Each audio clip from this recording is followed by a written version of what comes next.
Welcome back to NB learning. Boiler viva questions. आज हम चौथी वीडियो बना रहे हैं इसके ऊपर। इससे पहले 3 वीडियो बना चुके हैं जिसमें boiler engineering A B C class से रिलेटेड क्वेश्चंस हमने डिस्कस किए हैं। तो आज कुछ क्वेश्चंस हम डिस्कस करेंगे इस वीडियो में। सबसे पहला क्वेश्चन है, what is different types of firing. Firing की कौन सी टाइप्स होती हैं बॉयलर के अंदर। अच्छा, बॉयलर में अगर फायरिंग को देखें तो अगर आप कोल के हिसाब से देखें तो कोल में 3 किस्म के मेथड होते हैं फायरिंग के। एक बाय हैंड होता है, एक मैकेनिकल होता है, और तीसरा जो होता है वो आपकी पल्वराइज मेथड होता है फायरिंग का। बाय हैंड जैसे आपको पता है कि हाथ से कोयला डाला जाता है। पहले जैसे पुराने टाइम पे जो है, पुराने टाइम पे जैसे हमारी ये ट्रेनिंग होती थी जिनमें लोकोमोटिव बॉयलर्स होते थे, तो उनमें हाथ से जो है वो कोयला डाल रहे होते थे। अक्सर हमने पुरानी फिल्मों में जैसे देखा है, तो वो बाय हैंड फायरिंग होती है। इसी तरह अभी भी हमारी जो इंडस्ट्रीज़ होती हैं वहाँ पे बॉयलर में हाथ से जो है वो फर्नेस के अंदर कोयला डाला जाता है, वो बाय हैंड फायरिंग होती है। उसके अलावा मैकेनिकल फायरिंग होती है जिसमें स्टोकर आ जाते हैं, ओवरफीड स्टोकर, अंडरफीड स्टोकर, और उसके अलावा चेन ग्रेड आ जाते हैं, ट्रैवलिंग चेन ग्रेड हो गया। और पल्वराइज में आपको पता है कि कोयले को जो है वो क्रश करके जो है तो फर्नेस में डाला जाता है। तो ये होती हैं कोल के हिसाब से। बाकी गैस के हिसाब से या लिक्विड के हिसाब से जो है उसमें आपकी फिर बर्नर की टाइप्स और बर्नर की अरेंजमेंट जो हैं वो आ जाती हैं। जैसे कि अगर लिक्विड फ्यूल हो तो उसमें आपकी ऑटोमाइजेशन के हिसाब से एयर ऑटोमाइजेशन होती है, स्टीम ऑटोमाइजेशन होती है, और रोटरी बर्नर जो होते हैं वो लिक्विड फायरिंग में होते हैं। और गैस फायर में भी अगेन फिर बर्नर लगे होते हैं। बर्नर की टाइप्स होती हैं, low NOx burner, high NOx burner, और इस तरह बर्नर के फिर अरेंजमेंट हो जाते हैं। टेंजेंशनल फायरिंग हो जाती है, और डिफरेंट किस्म की फिर उसमें जो है चीज़ें आ जाती हैं। तो वैसे जो है फायरिंग की टाइप्स अगर हम कोल के हिसाब से देखें तो वो 3 हैं मेजर, ज़्यादातर वही पूछी जाती हैं कोल के हिसाब से। और अगर कोई लिक्विड और गैस के हिसाब से पूछेंगे तो फिर उसमें जो है बर्नर का जो है वो आपको टाइप्स बतानी पड़ेंगी। और बस यही 2-4 चीज़ें जो हैं। उसके अलावा what is burner turn down ratio. Burner turn down ratio क्या होती है? अच्छा, बर्नर की टर्न डाउन रेशो जो है इसको हम 2 तरीक़ों से ले सकते हैं। यानी कि बर्नर के अंदर हमारे पास जो फ्यूल है उसका मिनिमम फ़्लो कितना होगा और उसका मैक्सिमम फ़्लो कितना हो सकता है। एक तो हम हिसाब से लेते हैं, इसकी जो रेशो है उसको टर्न डाउन रेशो कहते हैं। और ये 5:1 नॉर्मल रेशो होती है और 10:1 भी हो सकती है। नॉर्मल रेशो 5:1 की होनी चाहिए। उसके अलावा हम इसको ऐसे भी देख सकते हैं कि बॉयलर ज़्यादा से ज़्यादा कितनी हमें प्रोडक्शन दे सकता है स्टीम की, और कम से कम कितनी प्रोडक्शन दे सकता है। यानी बॉयलर की जो आउटपुट है, मैक्सिमम आउटपुट और मिनिमम आउटपुट, इसकी जो रेशो है वो बर्नर टर्न डाउन में आ जाती है, टर्न डाउन रेशो हो जाती है। यानी कि फ़र्ज़ करें अगर एक बॉयलर है वो हमारे पास जो है मैक्सिमम जो है वो 100 टन देता है, और मिनिमम जो है हमें वो 10 टन देता है। तो 100 और 10 की जो रेशो है ये हमारे पास आ जाएगी बर्नर टर्न डाउन रेशो। यानी कि 2 तरफ से आप इसको देख सकते हैं। बर्नर में एयर का फ्लो मिनिमम और मैक्सिमम, ज़ाहिर बात है अगर बर्नर के अंदर एयर का फ्यूल का फ्लो मैक्सिमम या मिनिमम होगा तो इसका डायरेक्ट इम्पैक्ट तो आपकी बॉयलर की कैपेसिटी पे पड़ेगा ना। तो इसको अगर हम दूसरी तरफ से देखें तो बॉयलर की maximum production, maximum steam generation capacity और मिनिमम स्टीम जनरेशन कैपेसिटी, इनकी रेशो जो होती है वो बर्नर टर्न डाउन रेशो कहलाती है। उसके अलावा what is boiling a steaming economiser. अच्छा, इकोनोमाइज़र हमें जैसे कि पता है, इकोनोमाइज़र जो है हमारे फीड वाटर को गर्म करने के लिए इस्तेमाल होता है ताकि हमारी बॉयलर की ओवरऑल एफिशिएंसी बढ़ाई जा सके। इसमें 2 किस्म के बर्नर इकोनोमाइज़र होते हैं। ऐसे इकोनोमाइज़र जो कि सिर्फ सेंसिबल हीट को ऐड करते हैं। 2 किस्म की हीट होती है, सेंसिबल हीट और लेटेंट हीट। सेंसिबल हीट वो हीट होती है जिससे आपका फेस चेंज नहीं होता, और लेटेंट हीट में फेस चेंज होता है। तो ऐसे इकोनोमाइज़र जो सिर्फ सेंसिबल हीट ऐड करते हैं, यानी कि उनमें स्टीम जनरेट नहीं होती या उनमें फेस चेंज नहीं होता, वो इकोनोमाइज़र जो है वो आपके कहलाते हैं नॉन स्टीमिंग इकोनोमाइज़र। अच्छा, और उसके अलावा इसको हम इस तरह से भी देख सकते हैं कि ऐसे इकोनोमाइज़र जिनमें हीट जो है उसमें हीट एडिशन जो है वो स्टीम के सैचुरेशन टेम्परेचर से के 75% तक जो है वो ऐड की जाती है, वो नॉन स्टीमिंग इकोनोमाइज़र होते हैं।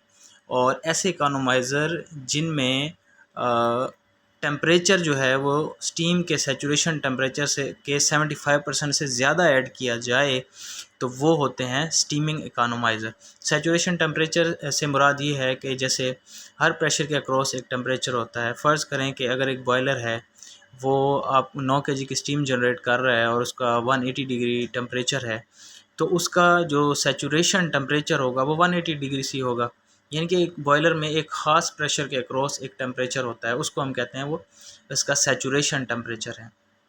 तो अगर हम इसी बॉयलर की मिसाल लें कि 9 केजी इसका प्रेशर है और 180 का जो है ये टेम्परेचर की स्टीम प्रोड्यूस कर रहा है, तो इसका आप 180 का जो है वो 70% ले लें, 75% ले लें 180 का। जो स्टैंडर्ड है वो 2/3 होता है, यानी कि अगर ऐसा इकोनोमाइज़र जो कि 2/3 जो सैचुरेशन टेम्परेचर है 180 जैसे मैंने बताया, इसका 2/3 अगर हमारे क्या कहते हैं फीड वाटर का टेम्परेचर बढ़ा देगा तो वो क्या कहलाएगा, 2/3 या उससे ज़्यादा, वो स्टीमिंग इकोनोमाइज़र कहलाता है। यानी कि आप फ़र्ज़ करें कि सैचुरेशन टेम्परेचर 180 है, यानी कि 180 डिग्री सी पे आपका बॉयलर 9 केजी पे स्टीम बना रहा है। तो अगर आप उसका फीड वाटर का टेम्परेचर अगर आप ये लें 180 का 66% या 70% ले लें तो ये 120 डिग्री बनता है। यानी कि अगर ऐसा इकोनोमाइज़र जो कि फीड वाटर के टेम्परेचर को 120 डिग्री तक बढ़ा दे, यानी कि किस बॉयलर में, इसकी जिसकी मैं स्पेसिफिक मिसाल ले रहा हूँ कि ऐसा बॉयलर जो 9 केजी पे चल रहा है उसका 180 डिग्री की स्टीम जनरेट कर रहा है। अगर इस बॉयलर का इकोनोमाइज़र फीड वाटर का टेम्परेचर 120 डिग्री या 118 डिग्री तक बढ़ा देगा तो वो क्या हो जाएगा, वो कहलाएगा ये स्टीमिंग इकोनोमाइज़र। और दूसरे लफ्ज़ों में सिंपल से सिंपल बात की जाए तो ऐसा इकोनोमाइज़र जिसमें स्टीम जनरेट होती है वो स्टीमिंग इकोनोमाइज़र कहलाता है, और जिसमें स्टीम जनरेट नहीं होती वो नॉन स्टीमिंग इकोनोमाइज़र कहलाता है। ऐसा इकोनोमाइज़र जो सिर्फ सेंसिबल हीट ऐड करता है वो हमारा नॉन स्टीमिंग कहलाता है, और ऐसा इकोनोमाइज़र जो sensible plus latent heat add करता है, पार्शियल सेंसिबल और पार्शियल लेटेंट हीट ऐड करता है, वो हमारा स्टीमिंग इकोनोमाइज़र कहलाता है। जो हमारे नॉन स्टीमिंग इकोनोमाइज़र होते हैं वो कास्ट आयरन के बनाए जाते हैं, और जो स्टीमिंग इकोनोमाइज़र होते हैं वो स्टील के ज़्यादातर बनाए जाते हैं क्योंकि उसमें टेम्परेचर ज़्यादा रहता है। हीट के फॉर्म में अगर देखें तो अगर 2/3 सैचुरेशन टेम्परेचर के 2/3 के टेम्परेचर से ज़्यादा अगर फीड वाटर का टेम्परेचर इकोनोमाइज़र ऐड कर रहा है तो वो स्टीमिंग इकोनोमाइज़र की रेंज में आ जाता है। उसके अलावा अगला हमारा क्वेश्चन है व्हाट आर थर्मल नॉक्स। अच्छा, नॉक्स जो होते हैं ये NO और NO2, नाइट्रोजन ऑक्साइड और नाइट्रोजन ट्राई ऑक्साइड, ये नॉक्स कहलाते हैं, NO और NO2। अच्छा, ये बनते हैं फर्नेस में, बॉयलर की फर्नेस में। बनते कैसे हैं ये ज़्यादातर जब आपका फर्नेस का टेम्परेचर बहुत ज़्यादा हाई हो जाता है 2100 फ़ारेनहाइट से या 2200 फ़ारेनहाइट से, जब आपका टेम्परेचर बढ़ना शुरू हो जाता है फर्नेस का, तो उसमें नॉक्स जो हैं वो जनरेट होना शुरू हो जाते हैं। नॉक्स जो हैं ये NO है, ये नाइट्रोजन और ऑक्सीजन के मिलाप से जो है ये बनते हैं। जैसा कि हम सबको पता है कि नाइट्रोजन एक इनर्ट गैस है और वो नॉर्मल टेम्परेचर के ऊपर ऑक्सीजन के साथ रिएक्शन नहीं करती क्योंकि इनर्ट गैस है। लेकिन जब टेम्परेचर बहुत ज़्यादा बढ़ जाता है, 2200 फ़ारेनहाइट क्रॉस कर जाता है, तो फिर नाइट्रोजन ऑक्सीजन के साथ मिलकर क्या करती है, NO और NO नाइट्रोजन ऑक्साइड और नाइट्रोजन डाइऑक्साइड बनाती है। नाइट्रोजन कहाँ से आती है? ज़ाहिर बात है जो हम एयर फीड कर रहे हैं उसके अंदर नाइट्रोजन होती है। अगर टेम्परेचर कम होगा तो नाइट्रोजन एज इट इज़ जो है वो फ्लू गैसेस के साथ जाएगी और वेंट हो जाएगी। अगर टेम्परेचर बहुत ज़्यादा है तो फिर नाइट्रोजन जो है ऑक्सीजन के साथ रिएक्ट करके NO और NO2 बनाएगी। इसका हमें नुकसान ये होता है कि जब नॉक्स जनरेशन होती है तो नॉक्स का जो पैदा होना है वो एक एंडोथर्मिक रिएक्शन है। यानी कि जब आपका नॉक्स पैदा होगा तो नॉक्स क्या होंगे, आपकी हीट को कंज्यूम करेंगे, नंबर 1 ये। और दूसरा जो है ये नॉक्स जो है जब अगर हमारे एग्जॉस्ट का टेम्परेचर बहुत ज़्यादा कम हो जाए, यानी कि अगर 120 डिग्री से ज़्यादा डाउन हो जाए हमारे स्टैक का टेम्परेचर, तो ये क्या करते हैं, NO2 ये पानी के साथ मिल के ये क्या कर देते हैं, नाइट्रिक एसिड बना देते हैं। जब नाइट्रिक एसिड बनाते हैं तो फिर उससे हमारे इकोनोमाइज़र में क्रोयन होती है, एयर प्रीहीटर में क्रोयन होती है और हमारे स्टैक में जो है वो क्रोयन हो जाती है। तो इसलिए हम नॉक्स को अवॉइड करते हैं और नॉक्स को कंट्रोल करने के लिए डिफरेंट स्ट्रेटजीज़ जो है वो इख्तियार की जाती हैं। उसके अलावा नॉक्स की अगर आपने डिटेल वीडियो देखनी हो तो मेरे चैनल के ऊपर नॉक्स की डिटेल में वीडियोस भी पड़ी हुई हैं, वहाँ से आप देख सकते हैं। What is turbo firing? अच्छा, टर्बो फायरिंग जो है इसको अगर हम पूरा वर्ड देखें तो ये टर्बो चार्जर फायरिंग कहलाती है। ये अक्सर आपने देखा होगा इंजन्स के ऊपर टर्बो चार्जर लगे होते हैं। अच्छा, और इसी तरह बॉयलर के ऊपर जो है बॉयलर में हम क्या कहते हैं, उनको हम फोर्स ड्राफ्ट फ़ैन कहते हैं। इंजन पे लगा हो तो हम उसको टर्बो चार्जर कहते हैं। तो बेसिकली इसका काम यही होता है कि जो टर्बो फायरिंग होती है, अगर एक बॉयलर है उसके अंदर फोर्स ड्राफ्ट फ़ैन नहीं है तो उसमें जो है वो नेचुरल ड्राफ्ट होगा और वो नेचुरल उसमें जो है वो नेचुरल ड्राफ्ट के तहत वो उसकी जो है कम्बशन हो रही होगी। लेकिन अगर आप उसके साथ फोर्स ड्राफ्ट फ़ैन को ऐड कर देते हैं तो उसमें क्या होता है कि फोर्स ड्राफ्ट फ़ैन क्या करता है, फोर्स ड्राफ्ट फ़ैन चार्ज की डेंसिटी को बढ़ा देता है। यानी कि देखें जो आपका फ़ैन है वो एयर को कंप्रेस करके जो है अंदर आपकी फर्नेस में या बर्नर में दे रहा होता है। उससे क्या होता है, आपकी चार्ज डेंसिटी जो है वो बढ़ जाती है, जिससे आपकी फ्लेम जो है वो ज़्यादा बड़ा बनता है, ज़्यादा उसमें फायरिंग होती है।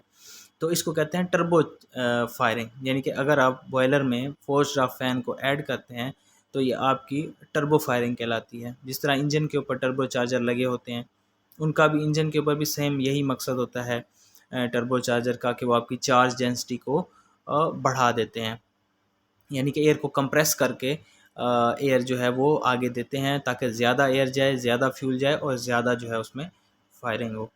तो ये थे आज के हमारे कुछ सवाल जो हमने डिस्कस किए। तो इंशाल्लाह अगली वीडियो में फिर हम कुछ दूसरे सवाल जो हैं बॉयलर इंजीनियरिंग वाइवा से रिलेटेड जो है डिस्कस करेंगे।